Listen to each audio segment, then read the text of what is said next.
Good Tuesday afternoon to you, 4 o'clock, and time for Sports for CLE. Thanks for joining us. Hope you're having a good afternoon. It is officially the trade deadline for the NFL, 4 o'clock. The Browns did make a trade. They sent Donovan Peoples-Jones to the Detroit Lions for a 6th-round pick in 2025. They did not acquire any form of a quarterback. They were in talks with the Washington Commanders for Jacoby Brissett. From what is being reported from Washington, the Browns offered a 6th-round pick for Brissett. Reportedly, the Commanders wanted a 3rd or 4th-round pick. So welcome in, Casey Kinnamon, Dog Pound Daily, Network 216. Casey, I'm not terribly surprised by either of those moves. And I certainly would not have given up a 3rd-round pick or a 4th-round pick for Jacoby Brissett. And I know we're going to get a lot of emails. We're going to get a lot of voicemails the next couple of days. I would put it this way. Would you trade Martin Emerson for Jacoby Brissett? Would you trade Cedric Tillman for Jacoby Brissett? Would you trade Siak? Because those are 3rd-round picks that Andrew Berry has made the last couple of years. Yeah, I was actually shocked when I heard the initial asking price for Brissett. Now, that's allegedly, but when you start to hear words like 2nd, 3rd-round pick, it doesn't add up when you're seeing the other moves that are happening across the league, or what even San Francisco gave Washington to get Chase Young. You know, like those don't even out to me. I think the Browns were right to stand pat on that. I could have maybe been talking to a 5th just because they have multiple 5ths, but that asking price was too high, and I think they were right to stand pat. Donovan Peoples-Jones, a guy that really productive for a couple years, really hasn't been targeted. He got involved the last couple of games a little bit, but I'm not surprised. I think they're trying to find a way to get Cedric Tillman on the field. Tillman, and again, I'm one of the big preseason is preseason. He was somebody that was intriguing that you want to see more of. Yeah, it was very shocking to me to see how this played out. If you'd have told me before the season he would have been traded, I would have heard you, but I would have thought it was because of an emergence of a player, or he was going to price himself out. But just the lack of looks, man, it's puzzling because year over year he's made really good strides. And you know, you go into this season thinking a full season of Deshaun Watson, what is possible for DPJ, and it's just MIA, just out there getting cardio. So I think they realized that he wasn't in the future and go ahead and cut bait with him. They got back what they paid for him, you know. So now this opens up the wide receiver room for Cedric Tillman to make an impact. Even someone like Austin Watkins Jr. to come off a practice squad now and make the 53 as one of the bottom level receivers that might get some rotational runs. So I think the Browns were set with what they have at that position, and they just went ahead and decided to cut bait. I wish DPJ well. You know, it's a homecoming for him. He gets to go back to Detroit. Hopefully he gets some looks from golf and he can build his career from there. Yeah, and there's some opportunity there, without question. All right, some other trade deadline news. The Cardinals did trade Joshua Dobbs, the quarterback that was here, and a 7th-round pick to the Vikings for a 6th-round pick. There's also conditions that can turn into a 7th-round pick. But he's going to get an opportunity at some point potentially to be the starting quarterback. Jaron Hall, 5th-round pick, will start this week. But Dobbs not going to get the revenge game against the Browns. He's headed to the Vikings. Washington also traded Chase Young to the 49ers for a 3rd-round pick. And they also traded Montez Sweat. So they traded 2 defensive ends. And then the Browns did make some roster moves, so we'll clean these all up here. They've signed offensive tackle Jaron Christian, running back Kenyon Drake, and wide receiver James Prochet to the practice squad. Released Nate McCurry, Jordan Wilkins. In addition, they placed Ty Nashiki on the injured list on the practice squad. Now, Christian is a guy that's played in 48 games in the NFL, started 16. He was a 3rd-round pick by Washington in 2018. Kenyon Drake has played in a lot of football games in the NFL, has played in a couple games with the Ravens this year. Dolphins, Raiders, Ravens. So he's a veteran guy, can catch the ball out of the backfield. Drake's an interesting guy. The other guy's a depth piece. Prochet, you could see returning punts because don't forget DPJ was a punt returner. Prochet from the Ravens as well. Yeah, Drake killed the Browns in 2019, if everyone wants to think back to that day. But yeah, Prochet, I don't really have a feeling one way or the other. Practice squad guy, maybe a candidate to return punts. I like Drake as a practice squad candidate. It's at the bottom of the roster guy. See what happens with the running back room. Christian's intriguing just because I know one thing for sure. Bill Callahan was the offensive line coach when they drafted him in the 3rd round, so they obviously seen something they could use in him. And if they brought him along, they definitely got Callahan's blessing to do so. So it'll be interesting to see if they can develop him in the practice squad. Well, one thing that's certain, Browns quarterback position is in flux. There's no idea when Deshaun Watson will be ready to go. Kevin Stefanski wouldn't commit to P.J. Walker when asked yesterday if he'll get the start if, in fact, Deshaun Watson can't go. Here's why.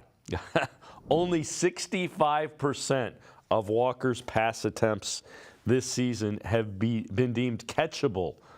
That's the lowest rate in the league, 13% higher than the next quarterback. And let's go even a little bit deeper. Highest turnover-worthy throw rate in the NFL, and this one from Pro Football Focus, minimum of 100 dropbacks, 7.7% of his throws have been turnover-worthy. Minshew, 6.7, Mac Jones, 5.7. That is a list of quarterbacks you don't want to be on. But going back to the 65% of his throws have been catchable. That means 1 out of every 3 throws is not catchable. You can't have that from your quarterback in the NFL. Yeah, it makes it basically virtually impossible to like even evaluate your wide receivers when you have a quarterback that's is that erratic on a down-to-down basis. And you can live with those kind of numbers if it was a high risk, high reward situation, but there's not that much reward involved. Just a lot of volatility, a high chaos type backup quarterback. And he'll go in there, he's not scared. He'll stand in the pocket and he'll stare down the barrel and take pressure and deliver throws. But if those throws are off target as often as they are, what good does that do you? It's kind of puzzling. Where are they going to turn now? Are they going to turn back to DTR if Watson can't go? What have they been working on game plans behind the scenes? Because the last time we saw DTR, he wasn't ready for the moment. He was put in a very bad situation. They would need to, put kid gloves on and kind of get the game on the rails. Even though with Walker's, subpar play, I won't be surprised if they put him out there against Arizona. Yeah. I mean, your options are not great. Let's start there. But I could certainly understand. You could talk me into anything with that because there's no great answer. That's the problem. The other thing is there's been talk about the call on 3rd down and 3, and the Browns didn't run the ball enough. Take a look at this. Is kind of interesting. The issue, and this is from Mac, who we often use his tweets. Issue isn't he didn't run the ball enough. They ran the ball 40 times against Seattle. It's how they ran it. 14 inside runs, averaging better than 5.5 yards a carry. 22 off tackles, averaging just over 3 yards a carry. No touches for Kareem Hunt in the 4th. Trusting Walker on 3rd and 3 after 2 turnovers and missing reads. Casey, I've heard all of the arguments of why you can't throw the ball. At some point in time, your quarterback has to be able to make a play. That it comes down to that every time. If your quarterback makes a play right there, we're having a whole different conversation. I get it. In hindsight, it didn't work out. But we're not in practice. We don't know that specific play call might have been something that they were really dialed in on, and he was handling really well in practice. But you don't have Jamal Adams jumping up and getting the ball banged off his helmet in practice. It's chaos. And there were open reads on that play. I think Walker's biggest issue is just locking on and throwing it regardless. And I think that's what they got caught in that situation.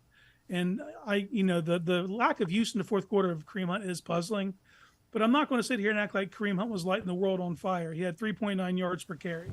He's a good short yardage back. He's dependable in the red zone. He does a lot of things really well, but it's hard for me just to say, yeah, it's a no-brainer. You definitely give the ball to Kareem Hunt on 3rd and 3. The Browns have typically, since Stefanski's been in Cleveland, that's a down and distance they throw on, and they complete 57% of the time.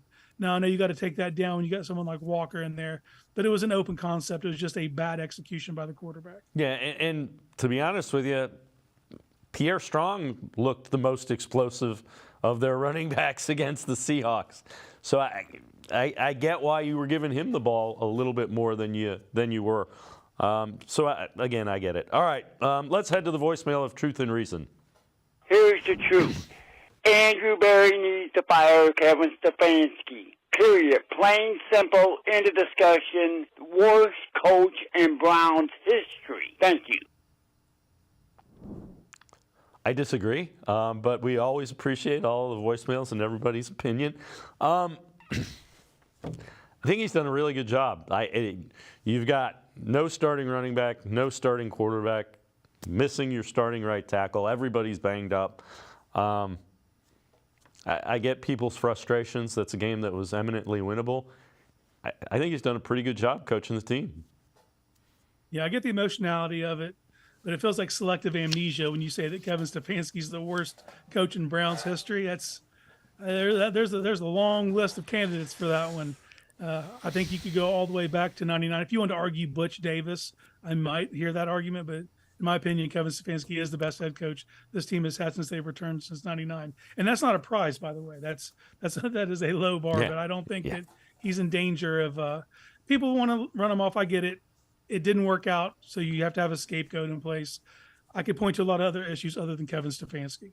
Yeah, I'm really disappointed the defense kind of got the ball moved on them the way they did. That's a defense that I think is really good, and they didn't do what I thought they would do.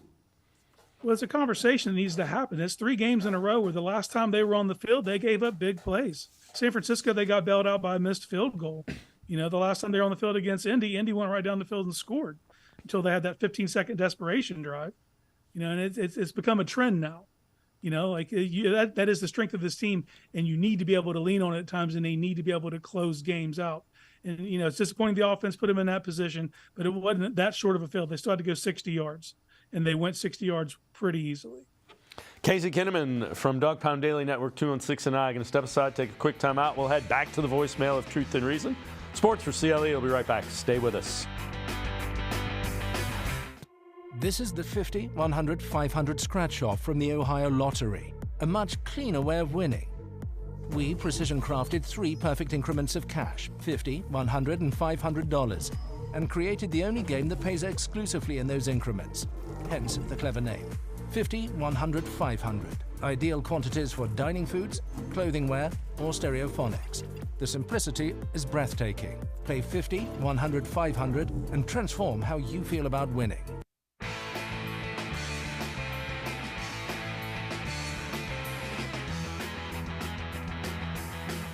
We continue talking Browns with Casey Kinnamon from Dog Pound Daily Network 216. Let's head back to the voicemail of Truth and Reason. Hi, Dave. How you doing today?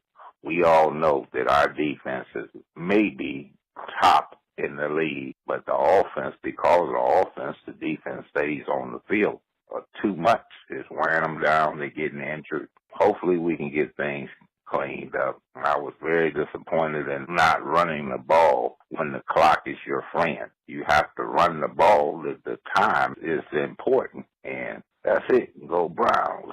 Thanks. Bye now. As always, appreciate all of the voicemails. Casey, a couple of things. The reason they were willing to throw the ball, 2-minute warning was going to stop, even if they ran it. Clock was going to stop there. That's why you throw it with 2:04 or 2:05 or whatever, or why you're willing to. The defense is good. I'm not ready to say they're among the top, and I've kind of switched that based on what's happened the last couple of weeks. And I've said this earlier this week, and my thought is, now the league has seen what this offense is doing. They have video of it. They can dissect it. I'm waiting for Jim Schwartz to make the move to that move, and there's one coming, and I have no doubt that Jim Schwartz will do that.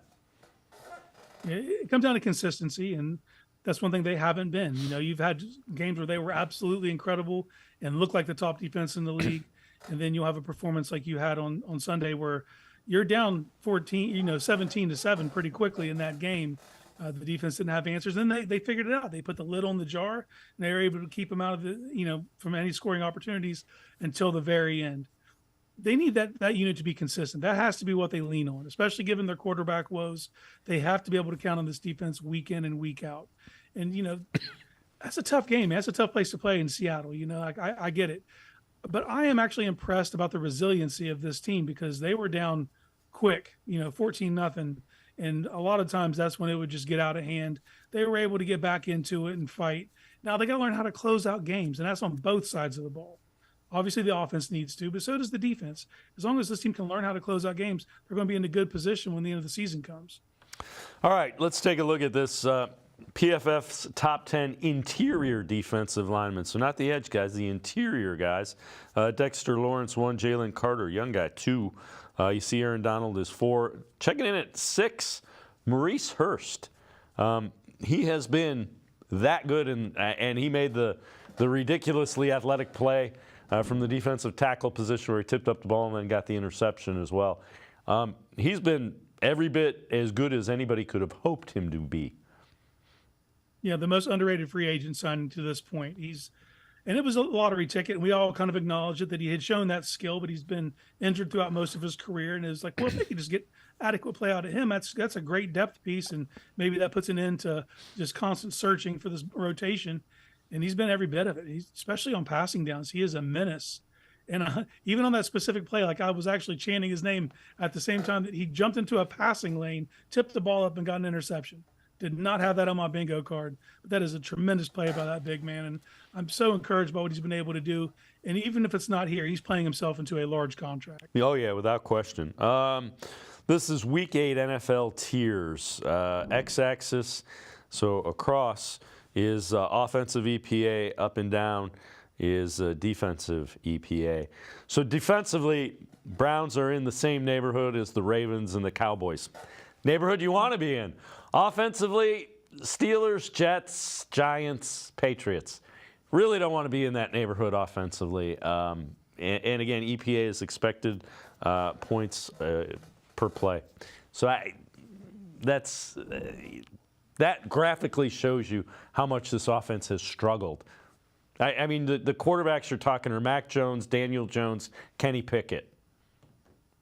Yikes. Yeah. Zach Not Wilson. exactly playoff caliber quarterbacks. Yeah. And the fact that the Browns are 4-3 with that kind of offensive, EPAs, that speaks worlds to what's going on in the rest of the team. And if the Browns defense was more consistent, they would be off of that chart. They would have to create a whole new section for them. That's how close they are. But this offense, they got to get something going. And I have been encouraged. I've been encouraged by the offensive line's been playing better. They've been getting able to get a running game, a semblance of a running game. And they just don't have the complementary piece through the air. And teams don't have to respect them through the air, so it means that running's going to get that much harder week in and week out. Yeah, and it's kind of weird because there are spurts where it's just not consistent enough. There are plays where you think the passing game is going to come around, and then, no, doesn't happen. This is why. One thing we learned from each team in Week 8, this is from CBSSports.com. Browns. Turnovers are preventing victories. Cleveland -1 turnover ratio in Sunday's loss. It's 17 turnovers lead the league. Browns defense keeps them over 500 since the offense gives the ball away too much. And then in conjunction with that, the Browns lead the NFL with 17 turnovers. They are tied for 31st in turnover margin at -7. The only game they didn't lose the turnover battle was the Colts game. The only team who's turning it over more as far as the turnover margin goes is the Las Vegas Raiders. Again, not the kind of company you want to be keeping. Again, how are they 4-3? You read all those numbers, and it's like this swimming upstream. How they're 4-3 right now, and you see that they're -17 on the season. They've given away 17 turnovers. They lead the league. And they've only played 7 games. There are a ton of teams who have played 8 games and aren't sniffing those numbers. It's a miracle. It's a miracle that they made it through this 7-game stretch and they're 4-3. I think that if you can look at anything, is you clean that up, man, you're going to have a lot more dubs under your belt when this is all said and done because you're being put in position by your special teams and your defense to succeed. This offense just has to keep shooting themselves in the foot, and they just keep doing it week in and week out. And at some point, you have to stop the madness, and whether that is completely changing up the scheme, putting the training wheels back on. They got to figure out a way to keep from giving the ball to the other team because it's not sustainable winning like this. Well, and that's also the reason that Kevin Stefanski won't commit to one or the other of the options behind Deshaun Watson. All right, Casey Kinnamon and I are going to step aside, take a quick timeout. Other side of the break, we'll hear from Colin Cowherd talking about the Browns. Sports for CLE. We'll be right back. Stay with us. Come back to go forward. Back to learning new things. Back to pursuing your dreams. Tri-C has flexible learning options to fit your life. And every year, more than 1,000 local companies provide Tri-C students with real-world learning. The right education can boost your lifetime earning power by hundreds of thousands of dollars. Start now with a college education you can afford. Tri-C, where futures begin.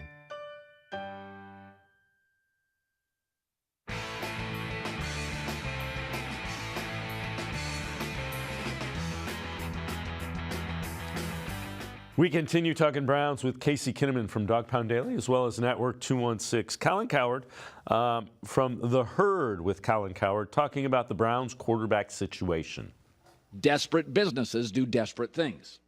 We've all got that buddy, goes on a date, it goes well, he wants to propose on date 2. Slow down, cowboy. Take a deep breath. Don't overreact. Little impulsive. So it's funny in this division. I've said this before. The Steelers and the Ravens must look at the Cleveland Browns and just laugh at them. Privately, just laugh at them. I mean, the Steelers take Kenny Pickett, don't give up anything. He falls to them. Kenny Pickett has now won 11 of 18 games and appears to be gaining confidence by the Sunday.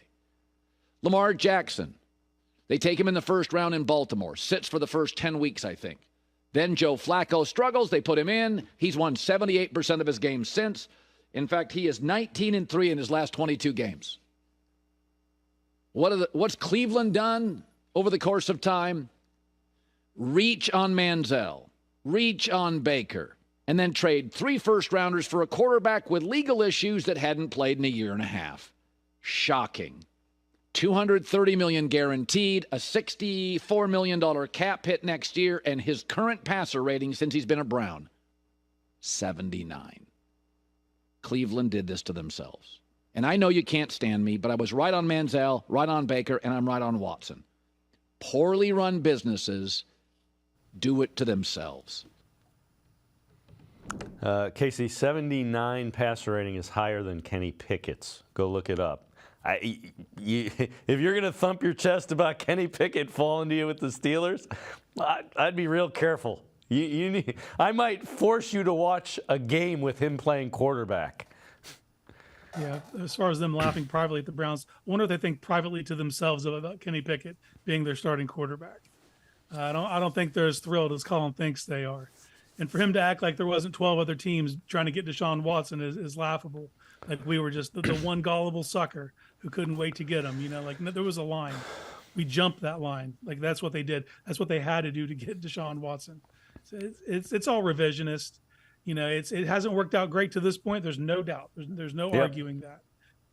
But to act like that this is a death sentence, I'll go with them on Manziel, sure. But they were so bad at that time, they just had to try something. What was going to happen? They're still going to be bad. It wouldn't have changed anything. But this is different. This front office is different. It's not the laughingstock Colin Cowherd wants it to be. Well, and the other thing is again, Watson has been hurt, hasn't played well, but an injury to your rotator cuff on your throwing shoulder. Again, we'll see. Let's see if you're doing a victory. He might be able to do a victory lap at the end of this, but we'll see. All right, these are the highest graded offensive players against the Seahawks by Pro Football Focus. David Njoku, the top one, 88.2. Kareem Hunt, just under 80. Amari Cooper, 78.8. Then you go Posick. James Hudson filling in, did a nice job. Teller and Bitonio. Njoku he was really good, and they found a way to get him the ball and get him involved, and he made a lot of big plays. The other one is Hudson. He came in and you didn't hear his name called a lot. That's a great sign. That's the key. We had to be told that he was in. your eyes just didn't get drawn to someone getting beat left and right. And Njoku, like, was he good or was he just finally getting involved? Because I think he's been the same player the whole season. It's just there was an emphasis this week to get him the ball, and it paid off because this team struggles with yards after the catch. You want to get an uptick in that? Throw it to Njoku. That's an easy way to get some yards after the catch because he's perfect at turning upfield and getting every inch that he can possibly get. What are some things you'd like to see more of this offense moving forward? Well, we've seen that's a big key is the Njoku stuff. Like, I think getting him involved because that gives your quarterback easy options and he can provide mismatches. And he's an excellent blocker, so they have to respect him. He's not a receiving tight end. He's a two-way player. So to get him involved opens everything up. And his offensive line is starting to actually, you saw those grades. Most of the best players were all on the offensive line. It's because they're performing well. And when that happens, you start to be able to get your running game going. And that is a quarterback's best friend. And just given where the quarterback situation is, they need to be able to rely on that running game. And then they have to figure out a way every so often to be able to take shots. They haven't really figured that out yet, but that's the other part of this offense that's missing. You start hitting explosive plays, and everything else starts to open up. So Marquise Goodwin, Elijah Moore, they need to start emphasizing that. And now with Cedric Tillman kind of stepping into this role, at least we're assuming, I think there needs to be an emphasis on getting him the ball downfield because he's a big-bodied guy who excels at the point of catch. So I would look for that as well. The other one, and I think we've talked about this before, the more I see of Pierre Strong, it's like, let's get him a few more carries. Yeah, he touched the ball 11 times and he had 82 yards. Now a lot of that's 41 yards on a screen, but that's part of it, man. Let's see what he looks like with 15 touches. Let's get crazy. Let's get him the ball 5 more times because I think he's primed to break one, and he has a different gear that those other running backs don't have. And it's not the Jerome Ford slow. You've seen him in the open field, that 69-yarder. I just think that there's a different gear with Pierre Strong, and they need to utilize that. You're seeing that when they pitch the ball to the left. He hits that corner, and he's just downhill. So they need to figure out different ways to get the ball in his hands. So this is also big plays through 8 weeks. This is from Marcus Mosher. The Browns, one of them's rushing. So rushing 10-plus yards. The Browns have 29 of those. Receiving 20-plus yards. Browns only have 17. That is better than only 7 other teams. Total is 46. They're tied for 13th in the NFL, so kind of middle third. But the eye-opening one is they're not getting the ball downfield. I guess, you look at it and they've had a guy that's been banged up in Deshaun Watson. He's played pretty well in one game. And you had DTR and you've had P.J. Walker. So I guess that explains it. But again, you got to find a way to get the ball downfield. Yeah, just the lack of explosive plays condenses everything. And even with inconsistent quarterback play, they have to be able to find ways to get someone up on that third level. And they have the speed to do it in certain players. We're not seeing it develop. And as long as you're playing like that, defenses can just congest everything down. And then it just makes it more difficult to operate your normal running game, to operate your short passing game if teams don't respect your ability to get deep. So they have to find ways to take shots. And you can't just throw it to throw, but you got to have manageable downs and distances, catch people off guard, and get someone deep. And after you do that 1 or 2 times a game, then you start to see the defenses approach you differently. But until they earn that respect, defenses are going to be able to just bog everything down. So I know you've written an article, AFC North Power Rankings. You have Steelers 4th, Bengals 3rd, Browns 2nd. Here you go, Steelers 4-3, also Bengals 4-3, Browns checking in at number 2, 4-3. Ravens starting to open things up a little bit. 6-2, have played a couple of really good games back to back. The Cardinals kind of made that a little bit closer than it was, but they took apart a really good Detroit Lions team a couple weeks ago. When you look at the AFC North, what are you seeing? Well, the thing that sticks out is the Ravens. They're the most complimentary team. They got it on both sides of the ball. And they're starting to hit their stride, and it's going to be hard to catch them, just based on the way they're playing. Until someone can take them out of their game script, it's going to be difficult to get them out of that top spot. But then you see a log jam below that. I don't see Pittsburgh going anywhere with their quarterback play. You can say the same thing about the Browns, but I believe in the Browns roster. Cincinnati's the intriguing one because they're starting to come on. They stumbled out of the blocks, and I got them at 3 now, but a couple more weeks, and it could be easily seen them taking that number 2 spot if Cleveland can't get it figured out, as far as their signal caller goes. but it's a logjam, but everyone's above 500. It's kind of starting to shape up how we thought it might. Right now, if the playoffs start today, the Browns would be the 7th seed and the Bengals would be the 9th seed on the outside looking in. So these next couple games are going to be crucial. The Steelers and Browns have the easiest schedules remaining. Cincinnati's got a tough game next week against Buffalo. So we'll see how it shakes out, but it's getting tight. The Browns could lose ground in this, though, if they can't figure out quarterback really soon. Well, and the other thing, it leads you to believe that they think Deshaun Watson is going to be back sooner rather than later, which is the reason you stand firm with, we'll give you a 6th-round pick for Jacoby Brissett, because it's a very, very much a stopgap. Yeah, but that's been the approach the whole time, or they would have put him on the IR. So they've been assuming that he's going to make this quicker turnaround, which kind of scares me that they don't have a true pulse on what the injury is and the timetable for returning and everything. So it needs to, they need to get clarification. And right now the ball's in Deshaun's court. He's going to have to let them know when he feels good enough to play. Structurally, they're confident. It doesn't need surgery. It's just now it's a pain and weakness. It's the weakness, I think, that we're kind of underestimating. To get strength back in that shoulder, like you said, Dave, you were a college baseball pitcher. If you don't have strength in that shoulder, you're not going to be able to sling it. And you don't want a quarterback out there compromised, especially one that they have an investment like Deshaun in. But it comes down to that. It comes down to that position. It comes down to him returning and playing at a high level. If he does that, this is a team of consequence. Yeah, I agree. And you know what? The frustrating part of that injury is you're throwing hard and the ball's not going anywhere. It is truly, it's like, man, is this ever, the thought process is this ever coming back? And eventually it does, and you have no idea why or when. Casey Kinnamon, Dog Pound Daily Network 2 and 6, and I can step aside. Take one more time out. We'll head back to the voicemail of Truth and Reason. Sports4CLE will be right back. Stay with us. The Ohio Lottery Partners in Education program is dedicated to recognizing exceptional students, teachers, and schools throughout Ohio. Scan the QR code on screen to nominate students and teachers as Academic All-Stars and Teachers of the Month. They must be currently enrolled or teach in grades K through 12. Is your K through 12 school developing students' literacy skills to achieve success in reading? If so, you can nominate your school for the School of the Year. Students can win $100, teachers can win $500, and schools can win $2,500. Scan the QR code, fill out the forms, and nominate deserving students, teachers, and schools today. The Ohio Lottery Partners in Education program takes pride in honoring exceptional students, teachers, and schools across Ohio.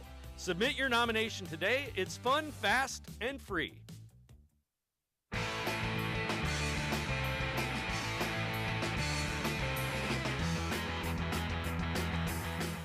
We continue talking Browns with Casey Kinnamon from Dog Pound Daily and Network 216. Let's head back to the voicemail of Truth and Reason. Hey, Dave. Joel from Norwalk. Love the show. Perhaps it's time we as fans take a collective breath and realize that a head coach, just like player, needs time to develop in order to become truly great. In my opinion, Kevin Stefanski has grown a lot in the past couple of years. He recently stated that it will be his decision going forward when Deshaun plays again. And that's really the correct posture for a head coach to take, and it shows growth on his part. The decision ends drama, but that is just a distraction to the team. Perspective's important. As always, go Browns. As always, appreciate all of the voicemails. Casey, I tend to agree, and I've been labeled as a Stefanski apologist, but I think he has kind of shown that he's learned some things and tweaked some things. When you look back, I covered Bill Belichick in his first few years. He knew football. If you would have told me that he was going to be this, legend and won all these, I'd have laughed at you in your face. But he is. Yeah, and that's the thing is we haven't really given a coach time to develop. Now, a lot of the time that's on the coach for doing, a really poor job in not earning the trust of the front office to extend them. But we're in year 4, and you're seeing certain things develop. But I do think that the caller touched on an important point there. Stefanski's kind of already been labeled the scapegoat if this doesn't work out. So if it doesn't work out, go out on your shield. You do it your way. And the coach should be the one deciding if the player goes. For years, we've kind of had this thing where the quarterback's going to make the decision. now you have to take that input 100%, find out how they're feeling, get their take on it. But at the end of the day, it needs to be your decision.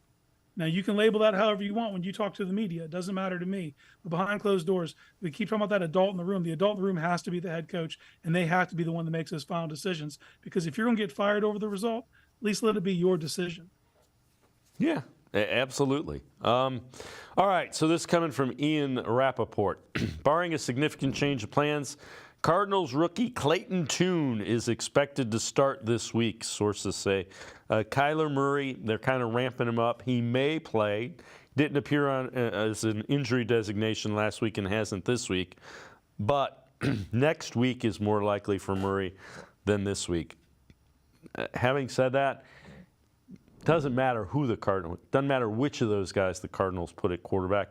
The Browns should win this game. Yes. Final answer, full stop. This is a must-win game now.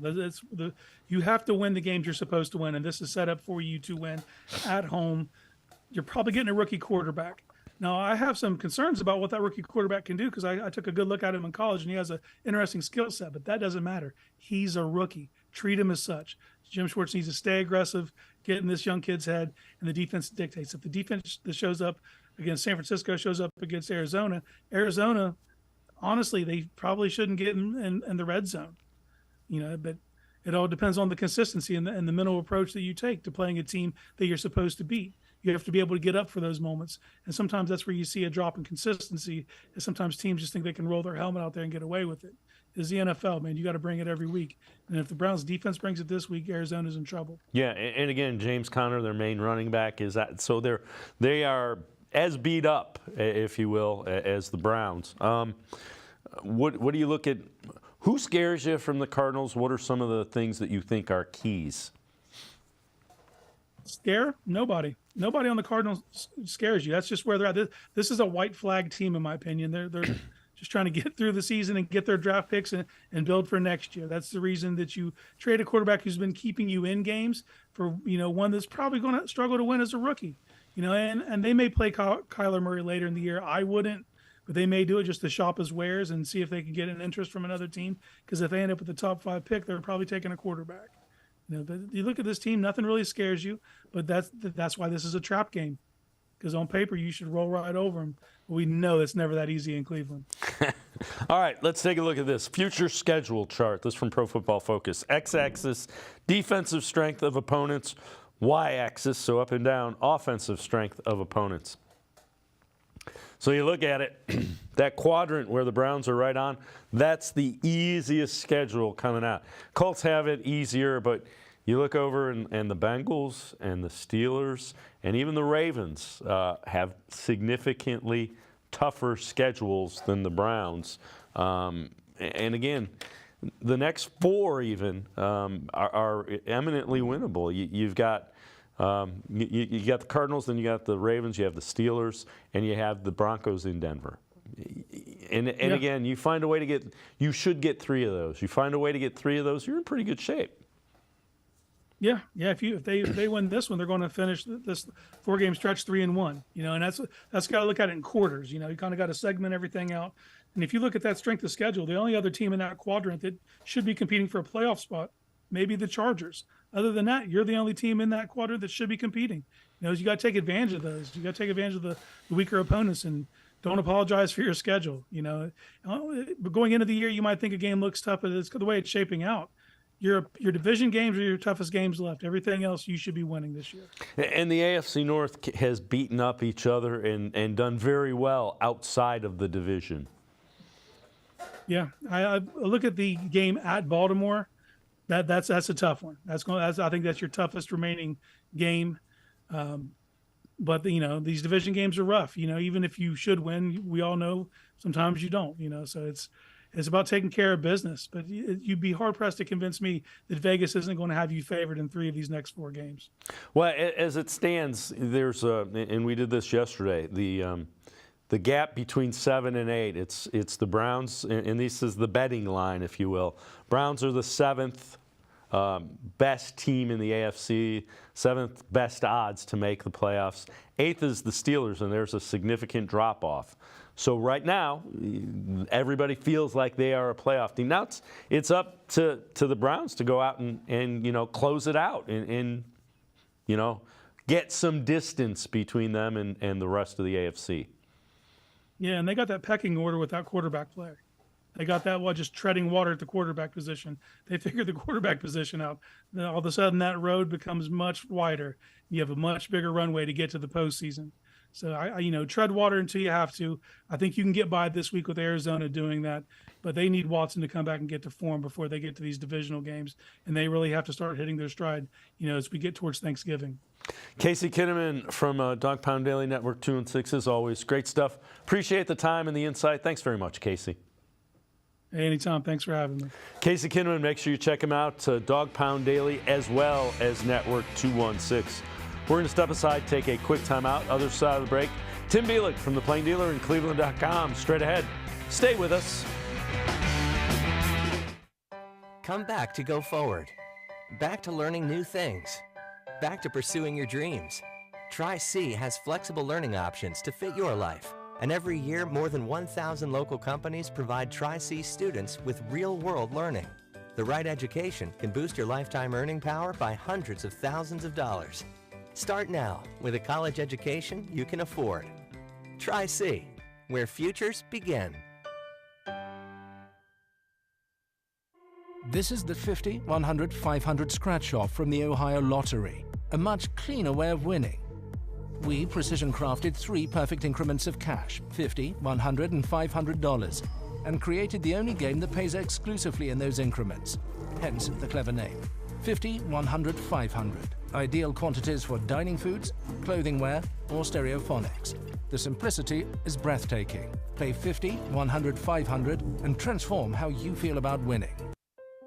I am powerful beyond my wildest imagination. I will define my future. I will keep challenging myself to improve. Because I am a future leader of this great nation. I will be responsible for raising a beautiful family. And educating not only my generation, but many more to come. I will make a difference in my community. And I will stand up for what I believe in. I will not settle for simply chasing my dreams. I will achieve them. Because I was given a chance. An opportunity. A home. At Family, Career, and Community Leaders of America. The ultimate leadership experience. FCCLA has been one of the greatest experiences of my life. It's made me who I am today. Join us. We'll build a new future together.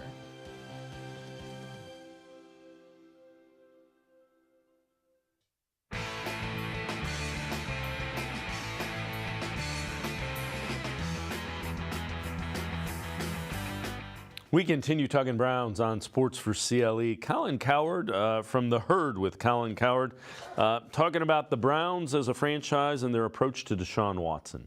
Apparently I'm getting feedback on the interweb. Colin, you don't respect the Browns. No, I don't. I don't.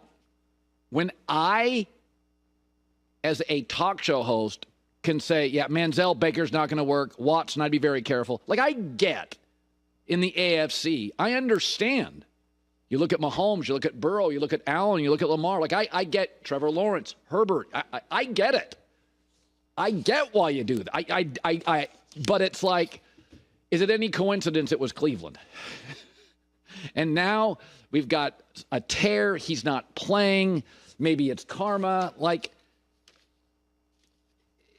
I just feel like if you'd have told me somebody guarantees 3 first-round picks and I had to guess, they would have been one of the 4 teams that would have gone after him. And it may work. And I think he is talented. But he had legal issues, a year and a half. These are pro. And with Deshaun, he was always talented. I never disputed that. Wasn't one of my favorite quarterbacks. I didn't think he threw the prettiest ball, more of a playmaker. But this thing looks like an absolute mess. And I'm always cautious about situations like where the story changes every week. Like, I feel like every week I'm getting kind of a different story. Medically cleared to play, won't play. Doesn't it feel like somebody's kind of hiding something, sort of, kind of? The medical stuff changes every week. That just doesn't happen to the Packers and the Steelers and the Ravens. Let's welcome in Tim Bielik from the Plain Dealer, cleveland.com. Tim, before he talks about calling his shot, he was also one that said Ben Simmons was going to be the face of the NBA and that LeBron could fade into the back. So let's just make sure if he's going to thump his chest about Manziel, I'm bringing up Ben Simmons. Yeah, and I was going to mention, what he said about the Packers also. I mean, the Packers are not very good this year. I mean, we're being honest about that. But I think what's hurt the Deshaun Watson thing more than anything else is the fact that he just hasn't played in the last month. I mean, he hadn't played since week 3. I know he played against the Colts, but that was 5 passes, and he clearly wasn't himself. So he's not healthy. I mean, we all can see it. Even like what the story's changing, or what they may feel like it's changing, because as Mary Kay Cabot, my colleague, reported, his shoulder apparently isn't healing as well as a lot of people thought it would, and the Browns and everybody else are ultimately at the mercy of Deshaun Watson's rotator cuff, and if that strain heals up, and until then you really can't put him out there until it's healed and until the strength gets back up, and it hasn't, and that's why he hasn't been out there. And what's hurt him, again, he's only really played 9 games since the trade. And the last one he played happened to be his best one. He obviously hadn't had a chance to really follow up on that game. Now, if he's healthy, plays well in the Ravens game, and if they lose a heartbreaker and they're still 4-3, maybe we're talking about a completely different story here. But the fact is he hasn't been available for, more than a month. And when you're not playing and, it's considered a smaller injury, there's questions about it, but it's not just the scope of the injury, it's where the injury is, and that it directly impacts his ability to throw the football. Yeah, without question. And it's typically a baseball injury, which is another reason you really don't know how that's going to heal. Defense has been pretty good. They've given up some points late in games that have been costly. Take a look at this, though. This is the Browns' pass rush chart. So x-axis, that's across PFF grade. Y-axis up and down is the win rate. Browns are an elite company. They're better than the 49ers, just under the Cowboys in terms of how good their pass rush has been. And again, that's been a key. The pass rush has been really good. The 3 teams you see up there are the 3 considered to have the best defenses in football. Now, just because you have an elite defense doesn't mean you have a perfect defense. I mean, every defense is going to have bad games. I mean, even the 85 Bears, we consider them the greatest defense of all time. Dan Marino lit that 85 Bears defense up in a game. So even the greatest defenses can have bad games. And, the Colts game was not a good game for the defense. Seattle, they didn't start well. They didn't finish well. The middle, was obviously very good. But that chart shows that they're creating a lot of pressure with that pass rush. And maybe Seattle's got a blueprint for how to beat it, because Geno Smith was getting the ball out very quickly. Really didn't give the Browns much time to get after him. I mean, they didn't really get a whole lot of pressure because that ball was getting out too fast. And if you're getting the ball out too fast, the pass rush really has no ability to impact a quarterback. So that's why it's important for the Browns defense, going forward, to make sure that, they keep the opposing offense off schedule, because you keep that opposing offense off schedule, you give them the 2nd and longs and 3rd and longs, that's when the pass rush can really have a bigger impact. All right, let's take a look. Similar graph. This is about the run chart. So run defense. Again, PFF grade is the x-axis, so across, up and down is the win rate. Browns are winning quite a bit better than anybody. The win rate is higher than anybody in the NFL. PFF grade not quite as high. That would be docked for missed tackles and the like. So they need to clean up the run defense a little bit, I guess, that's what that shows. Yeah, I mean, going back to the last 2 weeks, I mean, those missed tackles that showed up, in bunches. In Indianapolis, it was Jonathan Taylor looking like his usual self, and in Seattle, it was Kenneth Walker at the beginning of the game, and then Zach Charbonnet towards the end of the half. He had a bigger impact on the running game. But what you're seeing out of that chart is, the impact of the players Andrew Berry has added on this defensive line, particularly Dalvin Tomlinson, who has been a big boost for this defensive front. Maurice Hurst, who had that interception on Sunday, he's been a very good player this season. A guy who I thought, when the Browns brought him in, was a good addition, because I thought, he's very talented, but his issue was, staying healthy. He really has not been able to put a consistent slate of performance together because he just really hasn't been out on the field. But now that he's healthy, you're starting to see more of the Maurice Hurst, I think, that people thought he was going to be when he came in the NFL. All right, before we go, you've written an article. Take us through this. Do you think the Browns' turnover problems keeps them out of the playoffs? The way it is now, yeah. I mean, going into the Monday night game, they're leading the NFL in giveaways. I mean, you just cannot turn over as much as they have. They're number one right now with 17 turnovers, and it doesn't seem like it matters who the Browns are putting a quarterback. The ball keeps getting turned over. They haven't had a game with 0 turnovers. So 7 games into the season, they haven't had a clean game. Only once out of 7 games have they won the turnover battle. Of course, they ended up winning that one particular game, but the fact that they're 1-6 in the turnover battle, they get 4-3 in the actual wins and losses in the NFL football field, it's quite impressive. Now, how that goes and impacts who starts on Sunday is going to be interesting. I mean,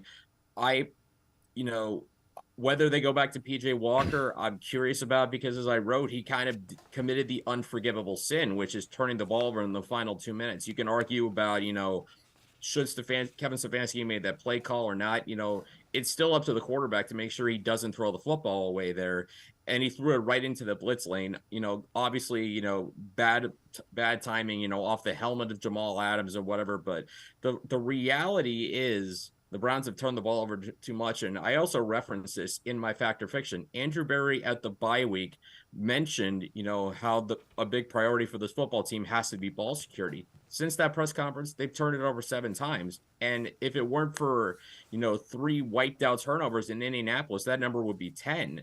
And that's way too much, for any football team. So it's pretty much, if it's not the most urgent thing going on with the Browns, it's got to be right up there, because bottom line, whoever's in at quarterback Sunday against the Cardinals going forward, they simply have to be better at protecting the football. Even if you're a little more conservative, you just simply have to be better at not turning the football over and putting your defense in a bad spot. Tim Bielik from the Plain Dealer, cleveland.com, and I are going to step aside, take a quick time out. We head back to the voicemail of Truth and Reason. Sports4CLE will be right back. Stay with us. This is the 50, 100, 500 scratch-off from the Ohio Lottery, a much cleaner way of winning. We precision-crafted 3 perfect increments of cash, $50, $100, and $500, and created the only game that pays exclusively in those increments, hence the clever name. 50, 100, 500. Ideal quantities for dining foods, clothing wear, or stereophonics. The simplicity is breathtaking. Play 50, 100, 500, and transform how you feel about winning.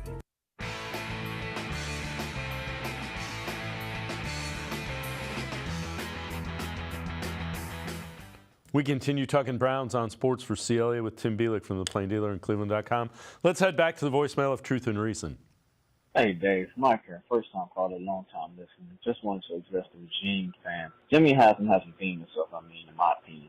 He opened up his wallet. What else can he do besides suit up and take a snap? Andrew Berry found 2 first-round worthy picks in spite of not having first-round picks in Jones and Emerson. And Kevin Stefanski has not lost his locker room in spite of the quarterback, running back dilemma. He's winning with a backup quarterback. This is stability, continuity, and competence. I know we as fans are unfamiliar with the process, but put the pitchforks down. It's working. Have patience. All right, thanks for taking the call. Appreciate you. Bye. As always, appreciate all of the voicemails. Tim, I agree that it's pretty good. That's a pretty good one to begin your voicemailing career with. I think he touched on some really good points. Yeah, when you look at, what Kevin Stefanski and Andrew Berry have done, it's not been perfect, but, what they've done, I think, for the team, you can't understate some of the positives out there. Kevin Stefanski, I think, for some of the criticism he got, particularly for that 3rd down call, the fact that they were even ahead in that game late, considering the negative play of PJ Walker, especially considering they'd won the last 2 weeks with Walker playing the vast majority of snaps and throwing most of the passes and really only throwing 1 touchdown in 3 games. The fact that they went 2-1 is a testament to Kevin Stefanski finding a way to get the most out of his players. And Andrew Berry, say what you will about his drafting history, but you can't deny that the last 2 years, despite not having a first-round pick, despite trading out of the second round, he's gotten 2 quality starters in Martin Emerson in the 3rd round a year ago and DeJuan Jones in the 4th round this year. So they've done plenty, I think, to make you believe that they should be around here a little longer, keep them around, because as we've seen throughout the Browns' history, the lack of continuity has been a big issue.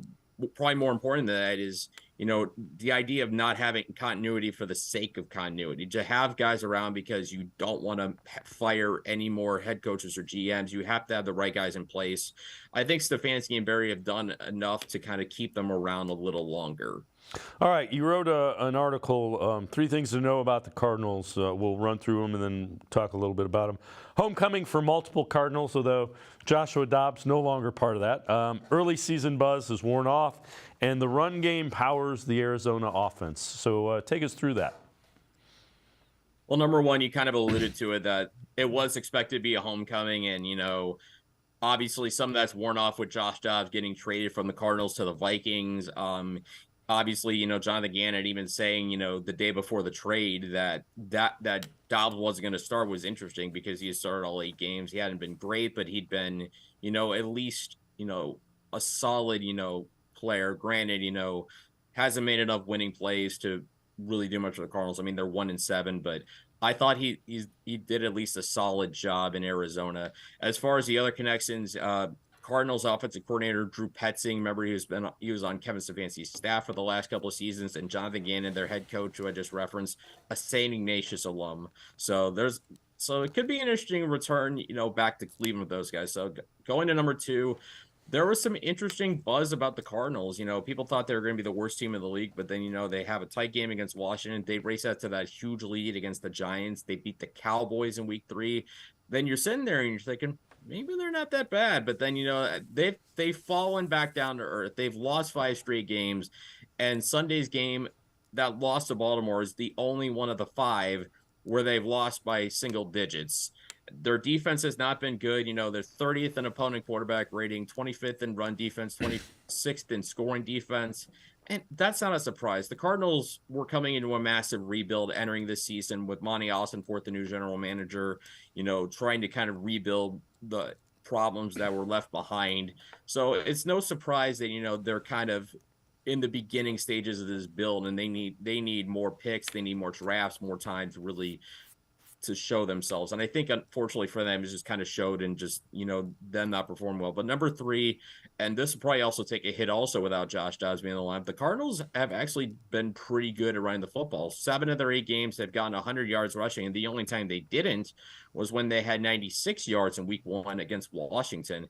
They're 6th in the NFL in rushing at 139 yards a game, and tied for second in net yards. And they've done that without James Conner the last few games. He's missed the last 3 with a knee injury. He won't play on Sunday, but they got a young back in Amari DiMercato, who people might remember from the Fiesta Bowl from TCU when he ran through the Michigan defense in the absence of Kendre Miller. He's done a solid job, 49 carries, 195 yards and a touchdown. Rondale Moore, their talented receiver, has been used at times in the run game. He's got 17 carries, 147 yards. Dobbs not being there means they may run. They don't have that quarterback run threat, but they've been able to run the football at least a little bit and present a little bit of problems there. All right, so the question is, who concerns you from the Cardinals? How do the Browns win the game? Well, I think from a Browns perspective, it just comes down to just kind of just trying to get out ahead early and kind of stay ahead, get out in front. Don't try to give a young team confidence, because when you look at this Cardinals team, they're not very good, but there's some solid players. Looking at, their team, Kazir White has had a pretty solid season with almost 70 tackles. Marco Wilson, they got a promising young corner who's had some flash. I really like Hollywood Brown and their receiving core. Zach Ertz has proven to be a solid tight end, although he is kind of on the backside of the career. But when I look at the Cardinals, the one thing that worries me is, at 1-7, they don't have a lot to lose at this point. To they're the worst. They have the worst record in the NFL right now. They haven't been good. And we've seen throughout this season, the NFL, you never sleep on the underdogs. I mean, just ask the Kansas City Chiefs just a few days ago, who lost to the Broncos in Denver. The Browns have beaten the Niners. This Cardinals team took care of the Dallas Cowboys at home and, held them to 1 touchdown and 5 red zone trips. So you really can't underestimate anybody in the NFL. So the Browns need to kind of get out to a good start and kind of try and, play from in front and really make. And I think the faster they start, the more pressure you put Arizona in, the better chance you have to pull away. Because I think the worst thing you can do against an underdog is to let them hang around the game as long as possible. Tim Bielik from the Plain Dealer, cleveland.com, as always. Appreciate the time and the insight. Thanks very much, Tim. You got it. Thanks for having me, guys. Have a good day. All right, Tim Bielik, make sure you check him out, Plain Dealer, as well as cleveland.com. It's going to do it for this edition of Sports for CLE. We'll see you back here tomorrow at 4 o'clock. Have a great night, everybody. See you tomorrow at 4 on Sports for CLE.